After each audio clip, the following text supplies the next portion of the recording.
Приватниот автомобил Ауди А8 на струмичкиот градоначалник и лидер на Социјалдемократскиот сојуз Зоран Заев вчера вечер бил снимен од камерите на порталот Курир, паркиран пред зграда на улицата Алберт Ајнштајн, за која порталот тврди дека е дом на обвинителката во СЈО Ленче Ристоска.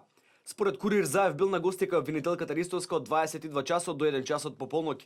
Лидерот на СДСМ веројатно на обвинителката и давал инструкции за нови монтирани случаи кои СЈО треба да ги објави во јавноста, а во кои мета ќе биде ВМРО ДПМН, пишува порталот. Курир вели дека посетата на обвинителките и нарачките за обвинителни процеси представува фрапантен преседан на председателот на СДСМ Зоран Заев. Обвинителката Ристоска денеска ги демантираше овие информации како неточни. Во незиниот демант се вели дека незината адреса на живење не е Алберт Ајнштајн и дека немала средба со лидерот на СДСМ.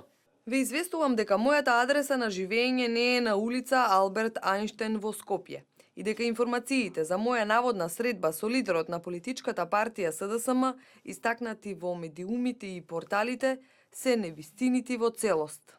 Демант пристигна и од Социјалдемократскиот сојуз во кој се вели дека председателот на СДСМ има право на движење и во целост ги демантираат информациите дека Заев има средба со Ристоска. Инаку Заев неодамна беше помилуван од страна на специјалното јавно обвинителство за случајот Пуч и покрај бројните докази против него и осомничениот Зоран Верушевски. Со повлекувањето на обвинението од Јанева и СЈО, Заев по втор пат е помилуван по аболицијата од Бранко Црвенковски за случајот Глобал и криминалот од 8 милиони евра. Од партијата ВМРО ДПМН пак вела дека Јанева и специјалното јавно обвинителство се срам за правосудниот систем во Македонија. Наместо професионално да си ја вршат должноста, создаваат спектакли, притискаат судии да вршат нарачки за СДСМ, а без да ги види доказите на слобода пушта криминалци како Верушевски, кои нанеле огромна штета на Македонија и македонските граѓани, се вели во соопштението на ВМРО ДПМН.